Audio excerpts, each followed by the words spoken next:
Olá, muito boa tarde para você que nos assiste. O Consulta ao Doutor hoje vai falar sobre esclerodermia e os benefícios da fisioterapia. Quem tira as nossas dúvidas é o doutor Igor Duarte, ele é fisioterapeuta. Não saiam daí, o Consulta ao Doutor já está no ar.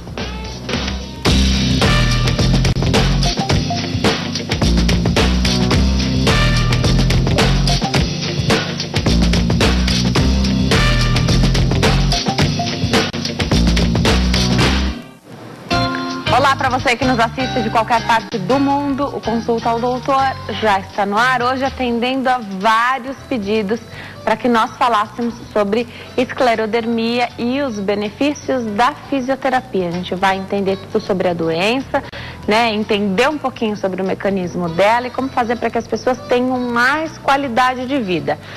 Hoje eu tenho o prazer de receber o Dr. Igor Duarte, ele é fisioterapeuta, especialista em geriatria e gerontologia. Doutor, obrigada por ter vindo, prazer te receber aqui. Eu que agradeço o convite e é um prazer estar mais uma vez aqui no estúdio da RIC. Joia. Doutor, queria que você começasse então explicando um pouquinho pra gente, nosso tema é esclerodermia.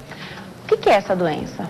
A esclerodermia é uma doença do sistema imunológico, é uma doença autoimune.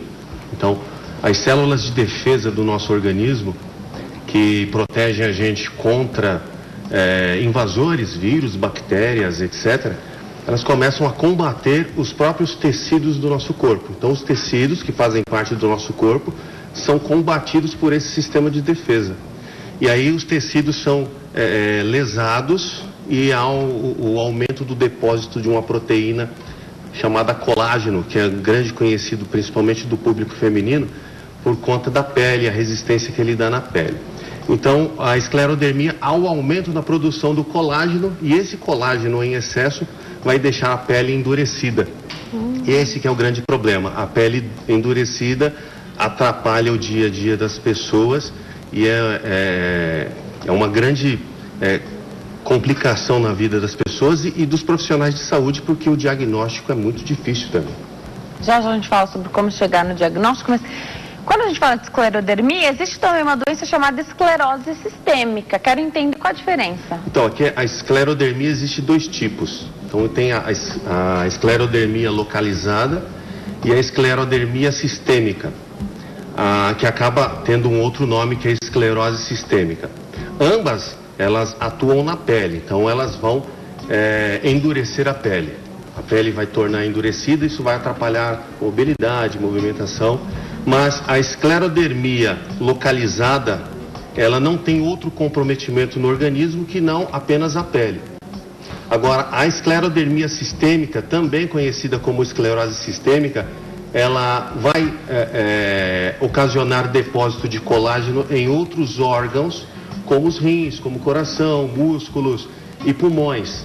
E essa é a maior complicação da esclerodermia sistêmica, ou esclerose sistêmica, a complicação pulmonar, porque isso pode levar o paciente portador de esclerodermia a óbito por insuficiência respiratória. Já a esclerodermia, o problema do endurecimento da pele, não? Não, isso daí vai acometer apenas a pele. Tá. E aí o nome de sendo localizada, porque é exclusivo da pele, causa o endurecimento da pele, mas não compromete outros órgãos que não.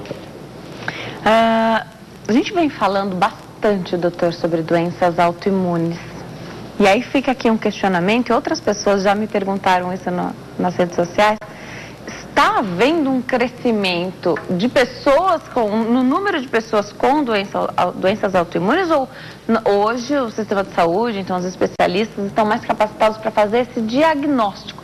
Está tendo mais gente com doença autoimune ou o diagnóstico é que está sendo melhor feito? Eu acho que os dois componentes, mas o sistema de saúde, de uma forma geral, está mais voltado para esse diagnóstico, e também tem a questão da pesquisa. Então, os dados são computados.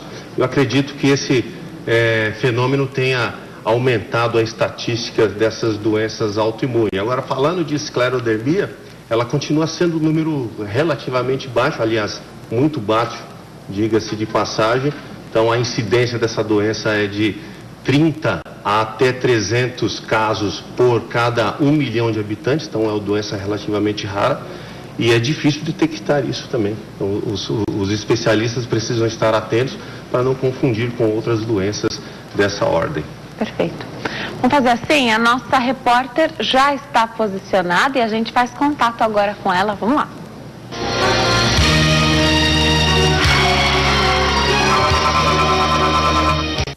Eu vou direto, ao vivo, conversar com a repórter Jéssica Nunes, que traz informação para a gente sobre a esclerodermia. Ela tem dados e tem perguntas que ela coletou do público também, né, Jéssica? Boa tarde, tudo bem? Isso mesmo, Denise, muito boa tarde. Os dados são o seguinte, porque segundo a Scleroderma Federation, que é uma associação dos Estados Unidos, a enfermidade crônica esclerodermia afeta entre 150 mil e 500 mil americanos, predominantemente mulheres, com o início dos 30 até os 50 anos de idade. A taxa de prevalência é de 30 pessoas por cada 100 mil habitantes e a proporção é de cada 4 mulheres para cada homem afetado. É uma doença rara que gera dúvidas, como por exemplo a do seu Nivaldo. Aldo, eu queria saber o que causa essa doença e quais as medidas que nós podemos tomar para prevenir. De risco, né, doutor? Explicar aí para o nosso telespectador. Ó, a etiologia da doença é desconhecida, ninguém sabe de onde vem. Acredita-se que o componente genético pode predispor as pessoas, mas ainda não há a comprovação científica, apenas acredita, então. E tem um outro fator que já foi relacionado desde os anos 50, que é o contato do paciente com pó de sílica. De repente é um termo novo para o telespectador. Pó de sílica é pó de rocha. Então, profissionais que trabalham principalmente com marmoraria respiram aquele pó, que eles chamam de sílica, e causa fibrose pulmonar. E isso já foi relacionado com a esclerodermia. Então, esse é um fator de risco, o contato com esse pó de sílica. Fora isso, não tem uma justificativa para a doença se alojar no indivíduo. Apenas esses dois fatores podem predispor à presença de esclerodermia. Perfeito. Agora, a prevalência maior em mulheres? Aí também é uma questão feminina, tá. Realmente de 4 para 1, então acometem a cada 4 mulheres um homem acometido. Eu, particularmente, na clínica, nunca vi um homem acometido, sempre mulheres. Isso reforça a teoria de que acometem mais mulheres. Também não tem justificativa para isso. Acomete mais mulheres do que homens, um problema feminino pela doença. Perfeito. Vamos voltar com a nossa repórter, que ela tem mais informação e pergunta. É o seguinte agora, doutora, a gente sabe que a esclerodermia pode variar muito em termos de gravidade, prognóstico. Para alguns pacientes, representa apenas um incômodo, enquanto para outros pode ser uma doença grave e letal. De acordo com a Sociedade Brasileira de Reumatologia, 60% a 70% dos pacientes apresentam uma taxa de sobrevida de 5 anos. Sendo que o acometimento pulmonar, cardíaco e renal, segundo os especialistas e a pesquisa também, é a causa mais comum de óbito. Embora existam muitas medicações que lentificam, diminuem, a evolução dessa doença, auxiliam no controle dos sintomas, ainda não há cura para a esclerodermia. Por isso, o Roberto aproveita para fazer a sua pergunta, doutor. O tratamento dessa doença é para a vida toda ou pode acontecer dele estacionar? Boa pergunta, doutor. Após o tratamento, é importante salientar que o tratamento é multifatorial. Então, precisa do fisioterapeuta, precisa do médico, precisa do clínico. Em alguns casos, é importante a presença do fonoaudiólogo, do psicólogo. Então, a equipe inteira dando o seu melhor para trazer esse paciente de volta ao convívio social. É possível que a doença estacione, então após 5 anos, que é a fase onde a doença evolui com mais velocidade, é possível ela minimizar a sua evolução. Então ela é uma doença progressiva, não conseguimos bloqueá-la, não tem como curar, mas nós conseguimos minimizar os seus efeitos. Sobre a fisioterapia, dependendo do caso, precisa fazer para sempre. Então, o tratamento fisioterapêutico, assim como o acompanhamento do seu reumatologista, tem de ser para a vida inteira. Deixa eu aproveitar e agradecer a nossa repórter Jéssica Nunes, que trouxe essas informações, esses dados, as estatísticas e essas perguntas. Obrigada, Jéssica. Sempre bom ter você aqui conosco. Volte sempre. Legal. Vamos continuar, então, aqui com o programa hoje. Doutor, a estatística que ela dá com relação a óbito é da esclerose sistêmica. Perfeito. Tá. A esclerodermia, ela fica mesmo como o incômodo do enrijecimento da pele. Mas tem algo que a pessoa deixe de fazer por conta disso? Deixa eu imaginar. Um caminhar, o falar, o se locomover. Isso vai ficando mais difícil porque a gente não consegue imaginar o enrijecimento da pele, né? A pele endurece e isso limita o movimento. Então, o indivíduo, além do endurecimento da pele, em alguns casos pode haver fibrose muscular. Então, o indivíduo perde a capacidade de contração. Então, tem o endurecimento da pele e tem os músculos que, em alguns casos, perdem a capacidade. E esse paciente, ele já não consegue mais se locomover como antes. Então, ele não sai mais de casa, não tem mais uma vida social estabilizada. E isso pode trazer outras complicações para o paciente que fica em casa. Obviamente tem problemas de ordem psicológica e nesse caso o psicólogo é importante no tratamento. Mas é importante salientar que a atividade física é importante para a manutenção dos tecidos, principalmente da pele. Manter a pele com a sua elasticidade, isso pode trazer de volta a mobilidade que esse paciente perdeu. Perfeito. Já a gente fala de complicações, do acompanhamento com o reumato, do acompanhamento com o dermatologista, porque aqui a gente não tá, da esclerodermia não é uma pele, situação, né, da pele, né? Vocês têm que acompanhar, já o doutor explica pra gente. Queria falar sobre uma síndrome de Crash, é assim que a gente fala? É assim, a síndrome de Crash não é exclusiva da esclerodermia, mas são alguns componentes da esclerodermia, da esclerose sistêmica. Ah, tá. Então, nós destacamos o que chamam de calcinose cutânea, que é acúmulo de cálcio na pele. Olha só, a pele já tem o problema do enrijecimento por conta do colágeno e agora tem um enrijecimento extra pelo acúmulo de cálcio na pele. Além da falta de mobilidade, tem a questão da dor. O paciente sente muita dor, por isso o tratamento multifatorial.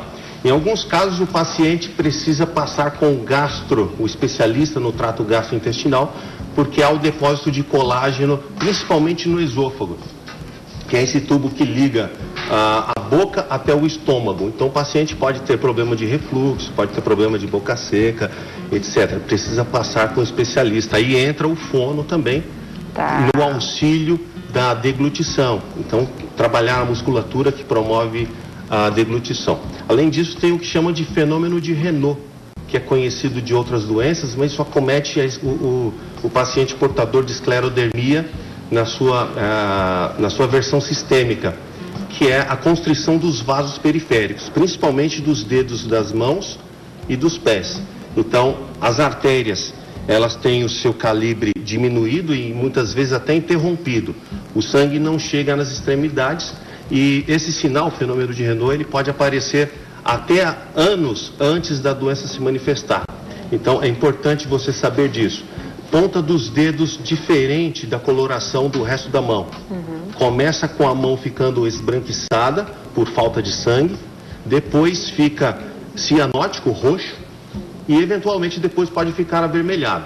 Isso pode variar, então o paciente portador de esclerose sistêmica, um cuidado extra com relação a temperaturas baixas, porque sabe que temperatura baixa faz com que a artéria ela fique mais fina, e no portador de esclerodermia ela pode não voltar mais, ela fica estreita, não volta mais, e pode acontecer as autoamputações por falta de sangue. Então as extremidades do corpo vão necrosar mesmo. Então é um problema.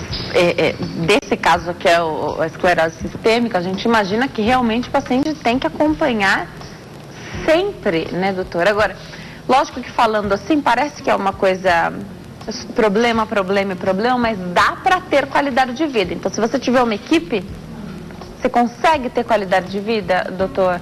É possível alguém que, de repente, percebeu esses sinais, você falou que isso antecede a doença, já começar a preparar esse tratamento ainda antes de ter a doença diagnosticada? Isso é importante. Bom, mas é difícil fazer o diagnóstico. Aliás, cedo, né? É muito difícil, porque nos consultórios de reumatologia, a incidência dessa doença é mínima. É possível, vou falar dos meus colegas fisioterapeutas, que nas clínicas não apareça um durante toda a carreira.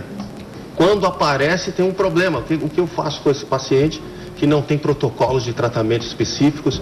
Então, é complicado. Agora, quanto mais cedo o diagnóstico, melhor o prognóstico. Então, esse paciente vai receber a medicação correta e o impacto da hiperprodução de colágeno na pele é minimizado. Então, a gente traz uma qualidade de vida melhor para esse paciente. Mesmo o paciente que já tem um diagnóstico tardio, que normalmente é isso que acontece, ele vai andando de consultório de especialista em especialista até fazer o diagnóstico, passa às vezes 1 ano, 2 anos da doença e a doença não para. É uma doença autoimune, uma doença que está sempre evoluindo. Perfeito. Existe sempre, até mesmo entre os profissionais, você falou, você pode a vida inteira o fisioterapeuta não receber um paciente com esclerodermia, né? Mas se ele recebe, não tem protocolo para tratar. E às vezes não tem nem como chegar nesse diagnóstico lá no reumato que ele foi. Então já é uma busca, ele está com dor, o fisioterapeuta, ele acaba tendo essa imagem do profissional que vai ajudar a acessar as dores também, né? O pessoal que faz fisioterapia já precisou, sabe, é assim mesmo que funciona. Então é um grande alívio, né? Com certeza. Como é que faz? Liga para o reumatologista, confirma isso, estuda junto, porque é um grande desafio, né, doutor? É importante a comunicação do seu fisioterapeuta especialista na área de reumato, o seu reumatologista. Em alguns casos é importante o dermatologista fazendo parte da equipe. Então, a comunicação entre esses profissionais vai potencializar o tratamento desse paciente. O protocolo diverge entre autores, a doença, existem graus de acometimento, então tem pessoas que têm a pele mais enrijecida que a outra, por isso os protocolos não servem de um para o outro. Então a fisioterapia acaba atuando em sinais específicos. Por exemplo, o indivíduo tem a pele enrijecida, então vamos atuar no tratamento para aumentar a mobilidade daquela pele, que são os alongamentos, e ensinar aos pacientes a realizar esses autoalongamentos são importantes, potencializam o tratamento. O tratamento medicamentoso não pode ser interrompido e ele é constante também. Alterações de dosagem, etc., e precisa ser comunicada com o especialista. Tá. Então, tanto na esclerodermia quanto na esclerose sistêmica, você tem o acometimento da pele. Perfeito. Acontece que onde tem a sistêmica, ela acomete os órgãos também internos, né? Não só a pele. Tem uma pergunta aqui, você falou do alongamento, né? Lógico que é preciso fazer isso sempre. E não só quando você tem a sessão, de repente, no fisioterapeuta, né? Ensina o paciente a fazer em casa, tem que ter a disciplina para fazer, ele vê dia a dia melhora, porque você falou de um acometimento de dificultar a movimentação, ninguém quer ter essa dificuldade, né? Perfeito. Eu fiz uma pesquisa sobre esclerodermia e durante essa pesquisa existia no mundo 13 trabalhos no mundo inteiro que relacionavam exercícios com esclerodermia. Eu tive acesso a 8 desses artigos e em todos os casos os alongamentos eles melhoram a mobilidade da pele, todos os casos. Então tem que fazer alongamento para manter a mobilidade. É muito comum, inclusive é um dos fatores que fazem parte da síndrome de Crest, que eles chamam de esclerodactilia, que é o endurecimento dos dedos das mãos. E aí a mão fica com essa posição em garra. Então a mão perde a função mesmo de pinça, de pegar os objetos. É importante fazer o tratamento na clínica, utilizar um medicamento específico, mas também ensinar para o paciente fazer na sua casa os autoalongamentos, que isso vai potencializar o tratamento. Então, educar o paciente com relação essas atividades, potencializa demais o tratamento, isso acelera a trazer esse paciente de volta ao convívio social. Dá para falar a idade de maior prevalência da doença? Ela varia de 25 a 45 anos, até Jovem. 50 anos. É uma doença que acomete jovens, acomete mulheres, mas acomete crianças também. Então, a forma localizada da esclerodermia acomete mais crianças, a incidência é maior em crianças. A forma sistêmica da esclerodermia é mais comum em adultos. E como já mencionamos aqui, a esclerose sistêmica, ela em alguns casos pode ser letal. Então ela é a parte mais severa da doença, onde acomete principalmente o aparelho cardiorrespiratório. Perfeito. Essa pergunta sobre...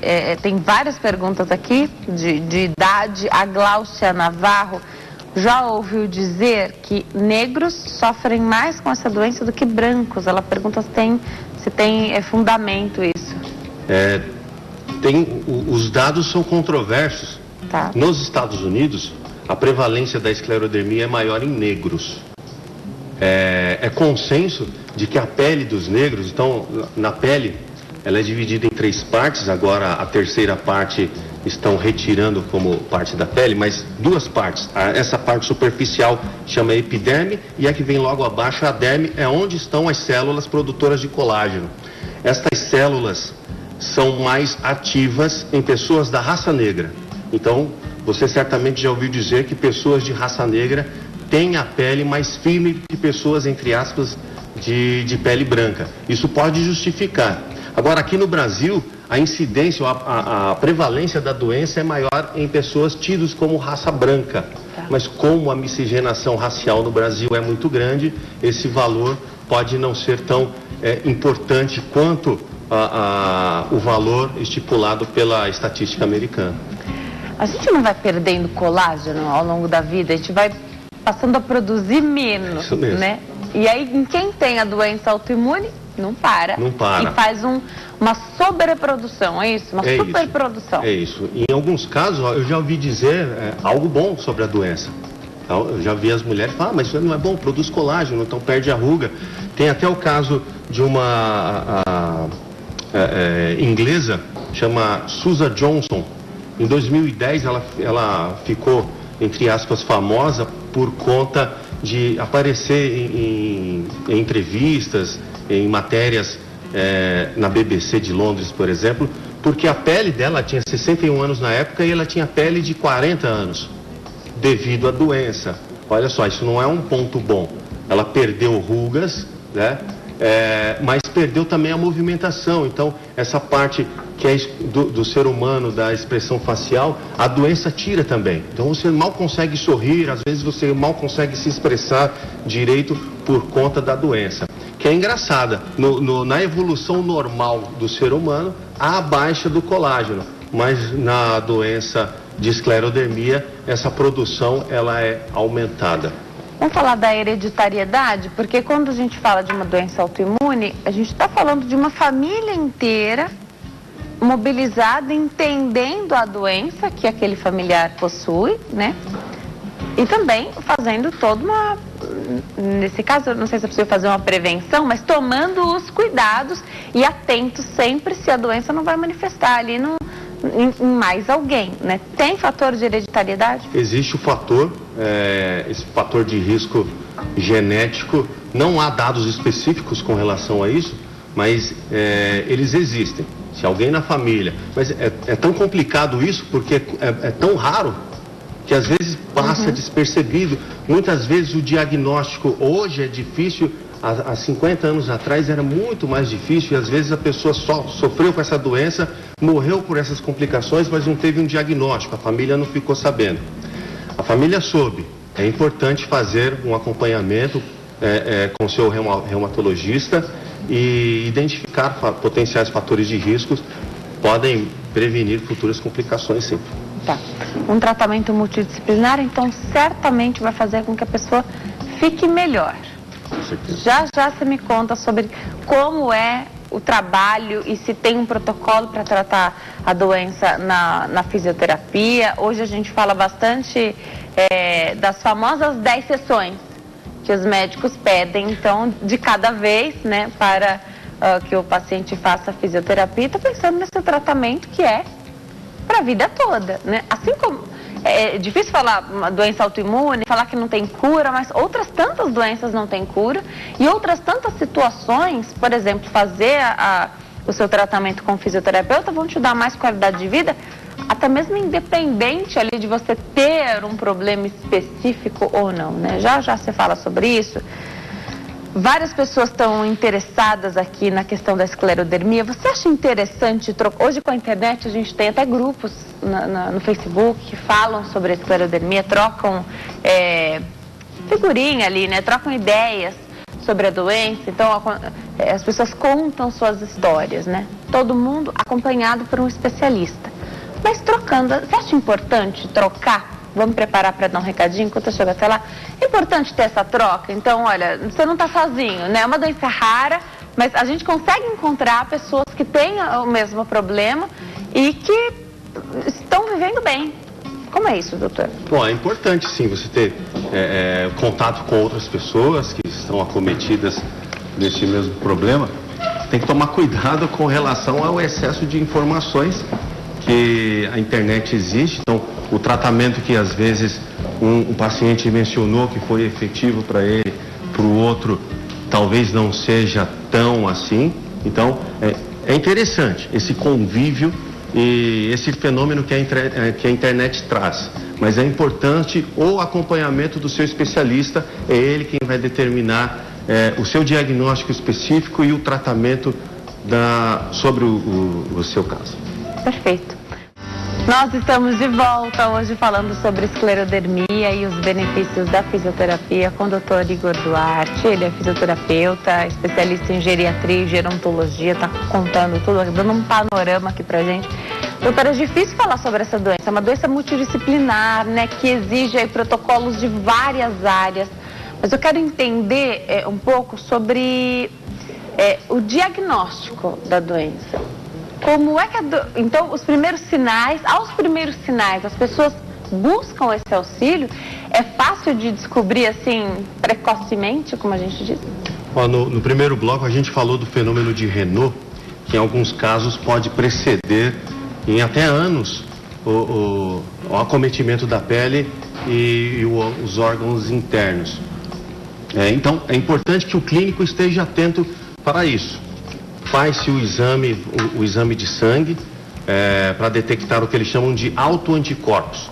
Esses autoanticorpos não são exclusivos da esclerodermia, então o lúpus também desenvolve os autoanticorpos, mas tem outros exames que ajudam o especialista na detecção, como, por exemplo, uma radiografia simples e uma tomografia computadorizada do tórax para verificar depósito de colágeno nos pulmões. Então, a fibrose pulmonar é uma característica da esclerodermia sistêmica.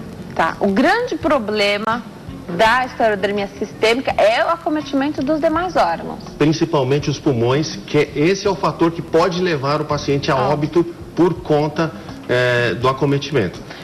Pelo enrijecimento do órgão, é isso? Os pulmões têm essa expansibilidade que o tórax aumenta, o tórax retrai, então existe elasticidade nos pulmões. Então, a pele em geral tem elasticidade, então órgãos que são constituídos exclusivamente de colágeno, como tendões e ligamentos, têm baixa elasticidade. Então, o excesso de colágeno nos órgãos limita a elasticidade. Então, os pulmões perdem esse poder de expandir e retrair, o indivíduo tem complicações severas de ordem respiratória. Neste caso, a fisioterapia respiratória é indicada.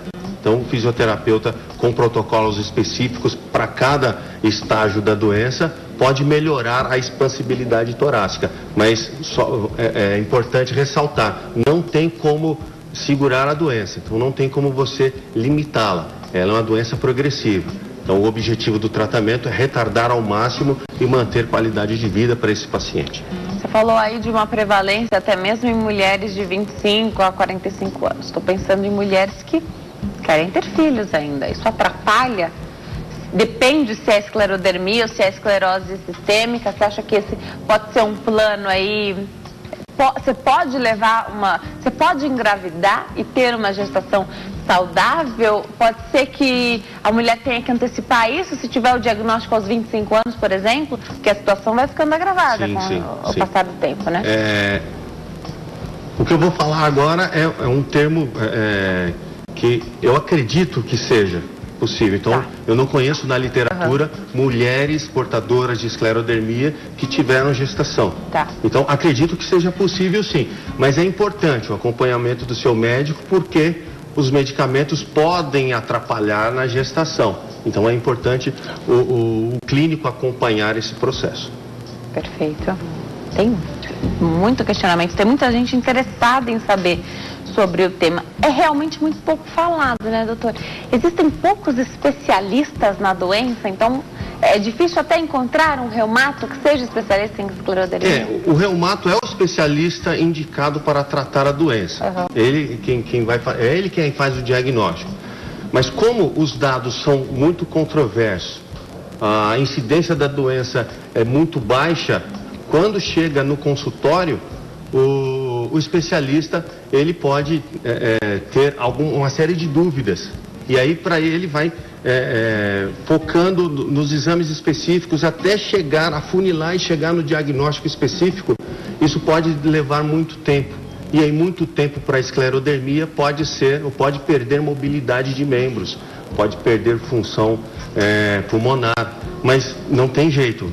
Normalmente o diagnóstico é difícil mesmo. Tem uma pergunta chegando aqui, achei muito interessante. É uma pessoa do Rio de Janeiro que não quis se identificar, e você já sabe, isso não é um problema aqui no Consulta ao Doutor. Você pode ligar, deixar sua pergunta, falar conosco, mesmo pelo Facebook, pedir para não ser identificada, não tem problema. Ela tem 80 anos e conta aqui pra gente, você estava falando até das mulheres acharem do benefício de não terem rugas, né? Ela tem 80 anos, diz que não tem rugas. Pergunta se ela pode ter a doença. Acredito que não, por conta da mobilidade de outras partes do corpo. Então ela não tem as rugas. A paciente portadora de esclerodermia não vai ter as expressões. Então, se você por acaso perdeu as expressões, não consegue sorrir direito, o ângulo da boca, esse cantinho não vai mais lá naquele sorriso extremo, uma gargalhada, é possível. Mas a doença ela vai acometer os membros, então você vai ter problema de movimentação. Aquela mão em garra pode ter aparecido antes. Então, no meu ponto de vista agora, eu não estou vendo a paciente, acredito que ela não tem essa doença não. Hoje em dia a gente tem vários exames, né, disponíveis aí. Não tem nenhum exame para saber se a pessoa terá esclerodermia? Ainda não se conhece. Não. Aliás, os exames nem dizem se a pessoa tem esclerodermia. Então é um conjunto de dados que o especialista vai juntar naquilo e vai formar o diagnóstico, vai dar o diagnóstico desse paciente. Então não existe. Por exemplo, eu falei há poucos das células de defesa do nosso corpo, os autoanticorpos, são comuns no lúpus. Então o reumatologista pode suspeitar de lúpus, porque a incidência de lúpus é maior. Então é maior o número de pacientes com lúpus no consultório de reumatologia, se comparado com a esclerodermia. A esclerodermia, na sua forma localizada, ela pode apresentar outras duas formas. Chamamos de morféia, onde aparecem placas fibróticas na pele, pode estar espalhado pelo corpo inteiro, podem ser manchas avermelhadas, e aí o clínico pode suspeitar de lúpus também. Então as duas doenças, elas em algum momento, elas podem confundir o clínico, né? O exame de sangue apontam nas duas os autoanticorpos, né? Mas a esclerodermia, ela não afeta o sistema nervoso. Já o lúpus pode afetar, dentre outros órgãos, o sistema nervoso também. Nesse caso, na esclerose sistêmica, não há comprometimento nem do cérebro, nem da medula espinhal, que esse é um ponto positivo para a doença. Uma das primeiras coisas que o doutor respondeu aqui, uma das primeiras perguntas que o doutor respondeu foi sobre as causas da doença. E de lá para cá, eu já recebi mais de 10 perguntas sobre quais seriam as causas. Conta de novo então, doutor, o que a gente tem sobre causas até agora? É desconhecida. Então, a causa da esclerodermia é desconhecida. O componente genético pode ser um fator que predispõe.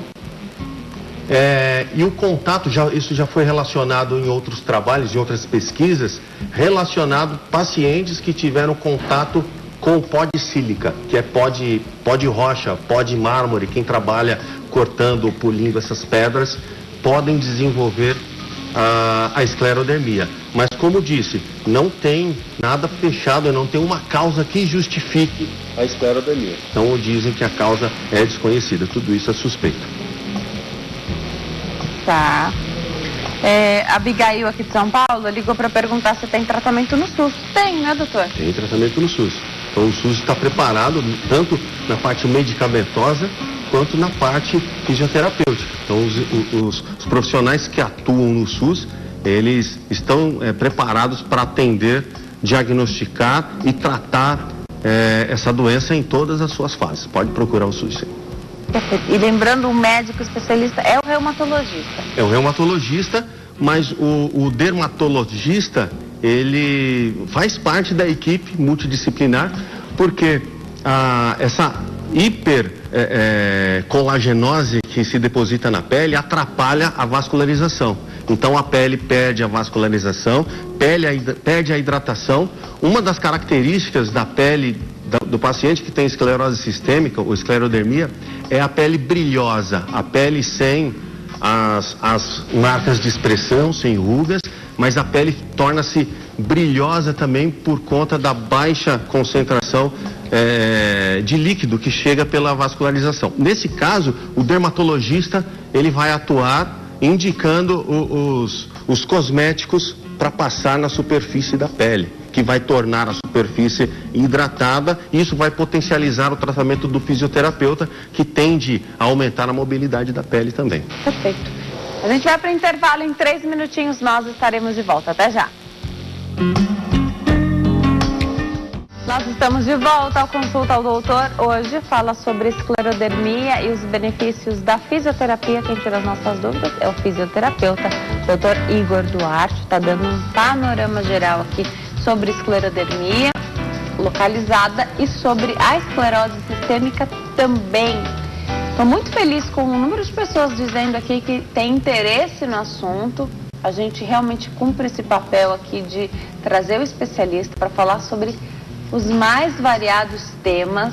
Às vezes demora um pouquinho mais, porque tem tema que realmente é mais difícil trazer o profissional para falar sobre, mas a gente trabalha nessa busca e traz o profissional. Muito tempo atrás recebi já venho recebendo há muito tempo a sugestão de falar sobre esclerodermia. Tem até algumas questões jurídicas da esclerodermia que em outra ocasião a gente pode trazer para falar aqui no Consulta ao Doutor também.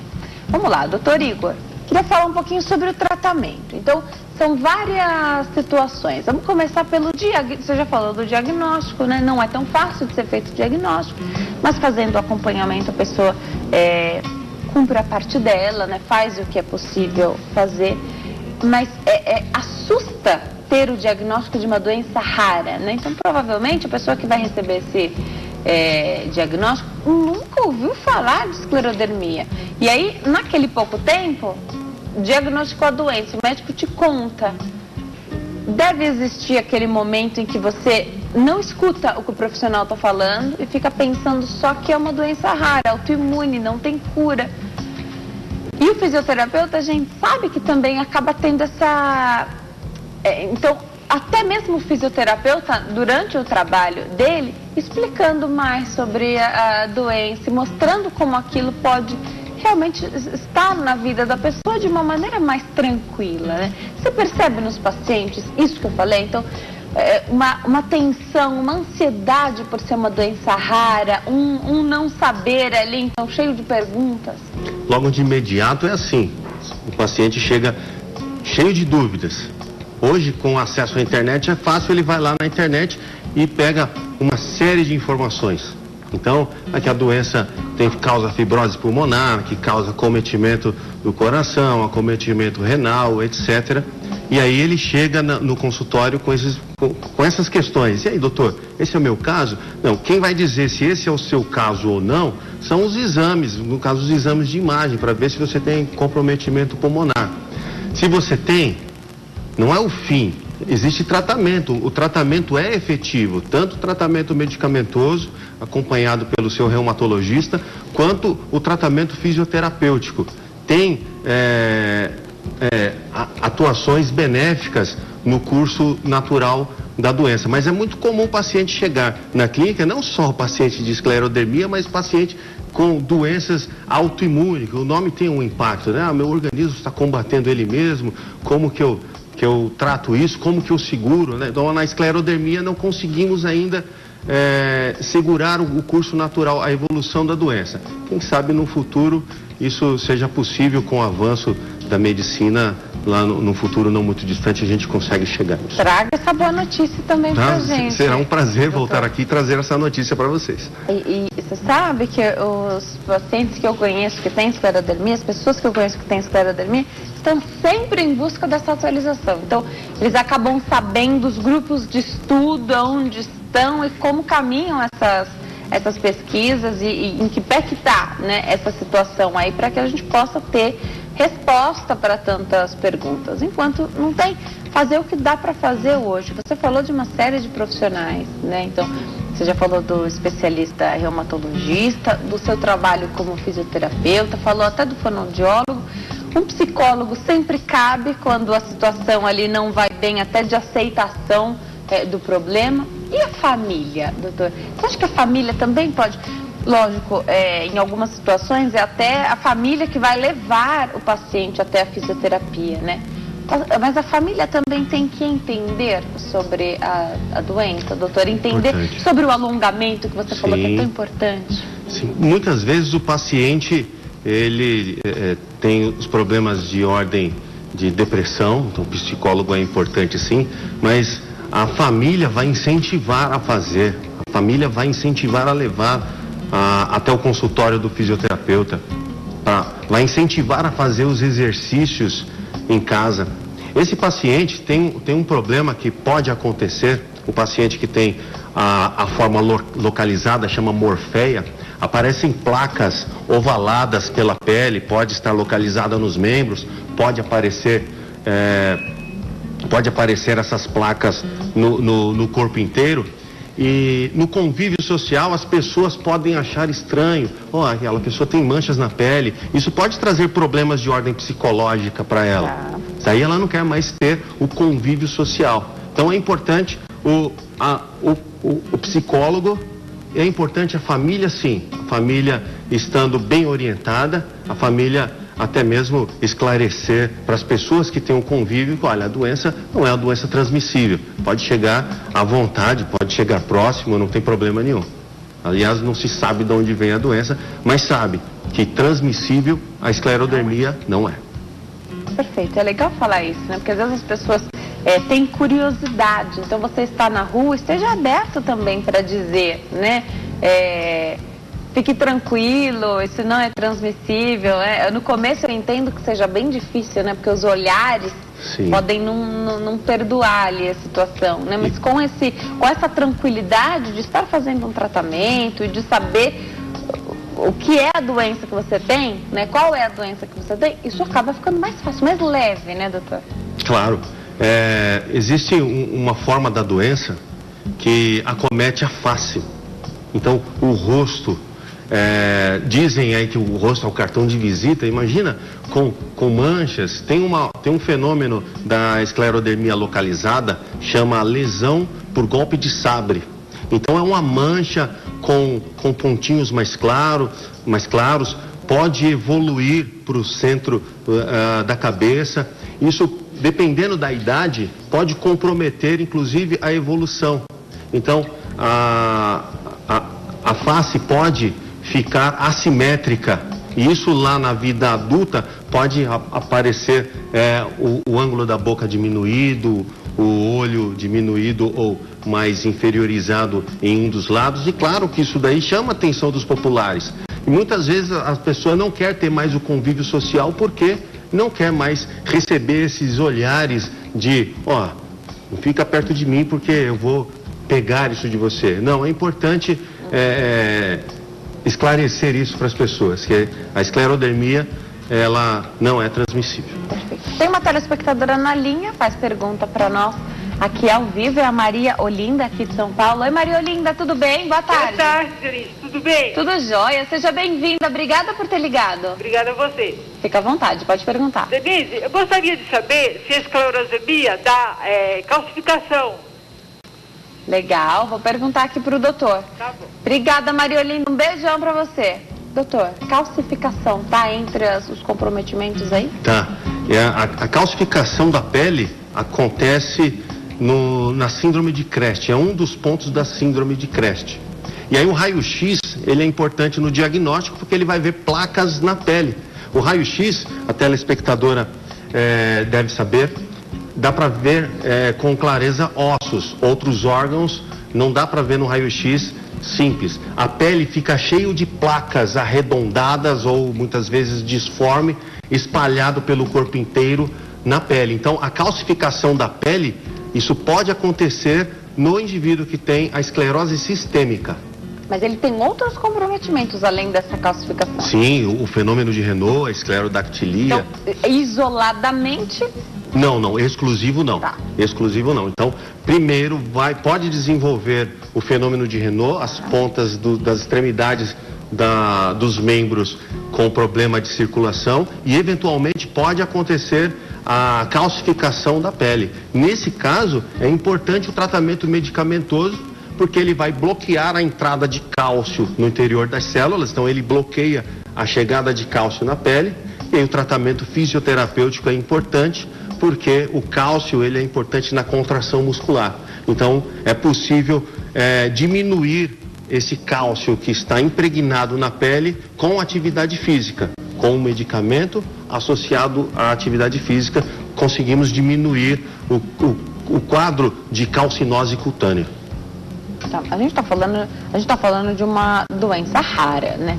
Então, vale lembrar aqui que isoladamente, então outros especialistas já vieram aqui, isoladamente as coisas não representam por si só uma doença, né? Então, fiz um exame, deu determinado tipo de situação, detectou alguma coisa ali diferente. Isoladamente, não, volta para o especialista, leva para ele e ele vai montar esse quebra-cabeça. Porque se fosse fácil assim, fez o exame, sabe a doença, era fácil demais, né? Então, é bom levar para o especialista, contar a sua história, falar das suas queixas, porque com certeza, sobre essa doença que a gente está falando aqui hoje, ou sobre essas doenças, né? Porque a gente está falando tanto da localizada quanto da sistêmica, mais comprometimentos existem. Então, não é para alguém ficar desesperado de repente, porque encontrou uma semelhança no que a gente falou aqui. Não, né? Um sinalzinho, não. Então, é um conjunto, por isso que o diagnóstico, ele é clínico, o diagnóstico é por exame laboratorial, o diagnóstico é por exame de imagens. Então, o seu especialista vai juntar todas essas informações associado ao seu histórico e vai fechar o diagnóstico. Então, é assim que se faz. Você tem um sinalzinho, minha pele ficou dura aqui, meu dedinho parou de funcionar, etc. Tenho esclerodermia? Não sei. Tem que procurar o seu especialista e é ele quem vai dizer se você é portador ou não da doença. Perfeito. A Silmara, aqui de São Paulo, tem 44 anos, conta que o corpo dela estala demais. Ela quer saber qual especialista ela procura, o reumato ou o ortopedista, doutor? Esses estalos são estalos que você provoca ou ele estala espontaneamente. Tá. Se isso estiver acontecendo de forma espontânea, você pode ter uma lesão de ligamento. Vamos falar do joelho, por exemplo. Então, os ligamentos não estão mantendo os ossos próximos. Então, o ideal é você procurar um ortopedista. Tá? Estou aqui, apenas levantando uma hipótese aqui sobre isso. Tá bem? Tá. Perfeito. Vamos falar dos remédios, doutor? A gente sabe que todo remédio tem efeito colateral. Eu quero saber que classe, geralmente, que tipo de medicação é utilizada para tratar a esclerodermia sistêmica, se remédios também são usados para a localizada ali na pele. E então, quais são as consequências disso? O medicamento mais utilizado para minimizar o impacto dessa inflamação generalizada são os corticoides. Os corticoides têm importância em manter a inflamação baixa, mas existem os efeitos colaterais dos corticoides. Além disso, utilizam-se os medicamentos imunossupressores, que vão abaixar a imunidade do organismo, já que a esclerodermia é uma doença autoimune. Então, essa doença autoimune com as células de defesa minimizadas, minimizam a evolução da doença também. Mas olha o impacto, o organismo pode ficar vulnerável a outras doenças. Então, o papel do clínico não é simples, eu vou prescrever medicamento. Não, ele tem que pensar na estabilidade da doença, mas ele tem que pensar em doenças que podem vir no futuro acometer por conta da baixa da imunidade. Além disso, utilizam-se medicamentos vasoativos, por exemplo, para quem tem o fenômeno de Renault, não chega sangue o suficiente nas extremidades do corpo, medicamentos que vão provocar a vasodilatação para chegar mais sangue, chegar mais nutrientes e manter a região íntegra. Então é importante esse grupo de medicamentos. A pessoa fica mais suscetível a outras doenças. Por conta da baixa da imunidade que o medicamento traz. A gente falou aqui sobre lúpus, que tem uma incidência muito maior do que a esclerodermia, né? E a pergunta da telespectadora Marli Aparecida Cardoso é essa: quem tem lúpus pode desenvolver, então, mais facilmente esclerodermia? Não se tem conhecimento do lúpus evoluir para a esclerodermia e nem vice-versa. Então, o indivíduo que tem lúpus, ele tem o curso da sua doença, assim como o esclerodermia também tem o curso natural da sua doença, que é conhecido, mas uma doença não evolui para outra. Isso pode, então, estou pensando na esclerodermia localizada na pele, ela pode mascarar, esconder, por exemplo, um câncer de pele? É possível, as manchas, mas aí é importante o diagnóstico com a equipe multidisciplinar. Quem que vai determinar se é um câncer de pele? O dermatologista. Então, a forma localizada da doença, ela forma placas de colágeno. Essas placas de colágeno alteram a textura da pele e alteram também a característica externa. Suspeitou? Procura um dermatologista. Fez uma biópsia simples, não é nada demais. Pode ser esclerodermia. Então, indica-se para o reumatologista e ele vai tomar as medidas cabíveis, pedir os exames específicos para chegar nesse diagnóstico. Essa pele mais endurecida aí da esclerodermia localizada, ela pode fazer com que um machucado represente muito mais do que numa pele que não tem a doença? Então, bateu, teve um trauma, um corte. Pessoas que têm a produção maior de colágeno está suscetível a ter cicatriz hipertrófica e até mesmo a aumentar a incidência de queloides. Então, sabe que queloide é a hiperprodução de colágeno no tecido que vai promover a cicatrização. Então, é possível isso acontecer. A cicatrização no portador de esclerodermia ser mais evidente ou ter uma característica diferente de uma cicatriz de uma pessoa não portadora da esclerodermia. Isso pode estar exacerbado, sim, no portador de esclerodermia. Tá. Vamos lá para a pergunta da Rosana, aqui de São Paulo. Ela quer saber sobre essa doença de Renault que você falou, é isso? Fenômeno de Renault. Fenômeno de Renault. É assim, quando ela passa nervoso, ela relata aqui que as mãos dela, doutor, congelam. Ela precisa sair de onde ela está, buscar uma água quente e deixar as mãos na água.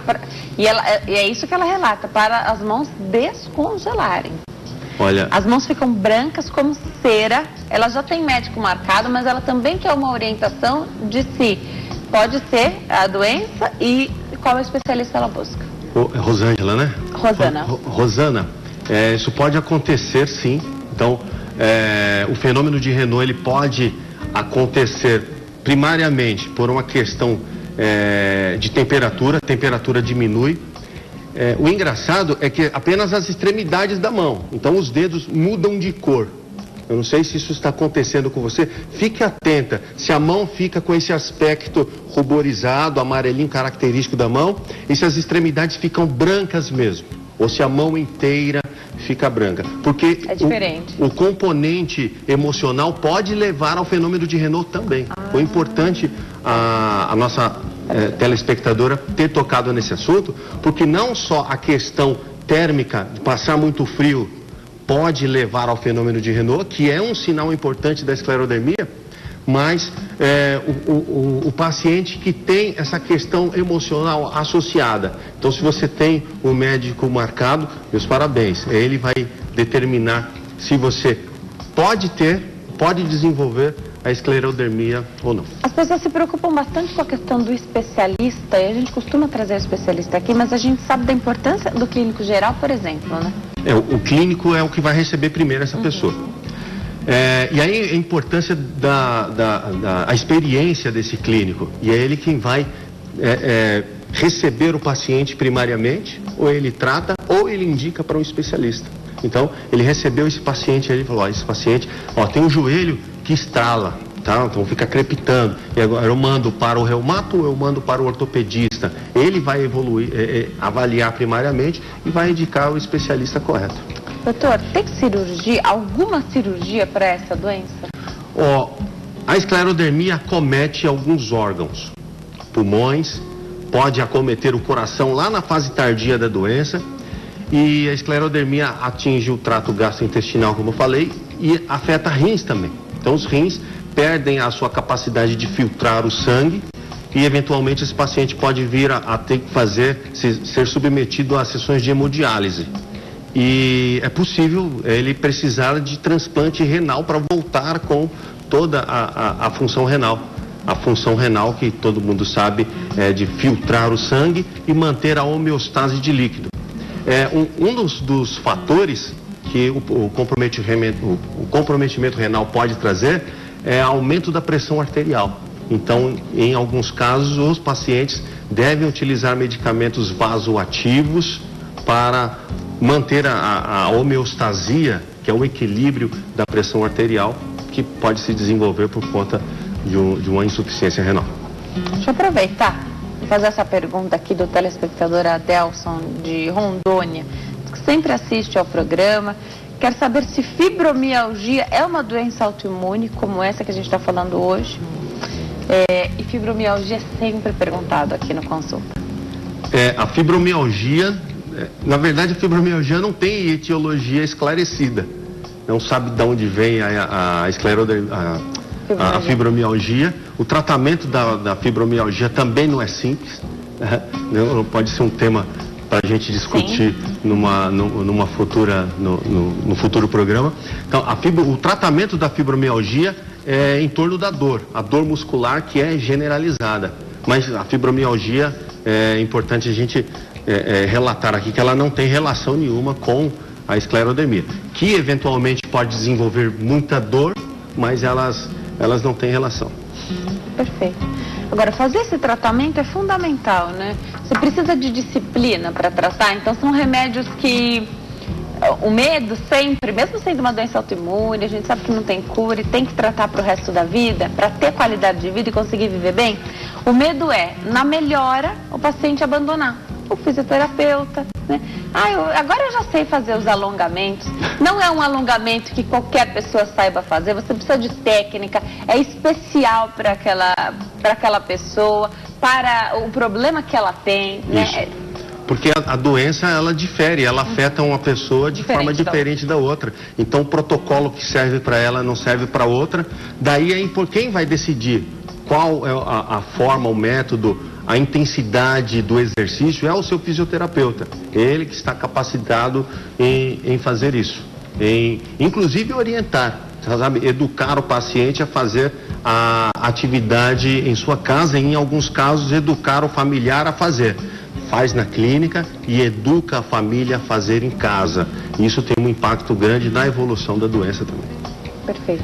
Doutor, quero agradecer demais sua participação hoje aqui no Consulta ao Doutor. Vou deixar o site, porque eu sei que também tem informação lá, né? Tem material informativo, www.igorduarte.com. É só .com. Só .com. igorduarte.com. No Facebook também é fácil de encontrar, Igor Duarte, só escrever facebook.com/Igor Duarte. E o telefone, 0 operadora 11 4295 1227, 4295 1227. Tem informação, contato aí para você. Perdeu, não conseguiu anotar? Eu vou deixar na página do Consulta ao Doutor no Facebook, facebook.com/Consulta ao Doutor. Já te agradeço aqui, doutor, obrigada por ter vindo. Acho que falar sobre esclerodermia e os benefícios da fisioterapia foi maravilhoso hoje. Você possa voltar para a gente falar sobre outros temas. Obrigada, viu? Foi um prazer estar aqui, pode contar sempre comigo. Um abraço aos telespectadores. Bom fim de tarde. Obrigado. Obrigada a você que escolheu ficar muito bem informado aqui conosco hoje. Recebi várias mensagens, muitas mesmo, pessoas que mesmo sem perguntas disseram que estão assistindo a nossa programação e gostando bastante. Fiquem com Deus, obrigada por essa escolha. Eu sei que vocês confiam aqui no Consulta ao Doutor. Fico muito feliz por estar à frente disso. Fiquem com Deus, até amanhã. Tchau.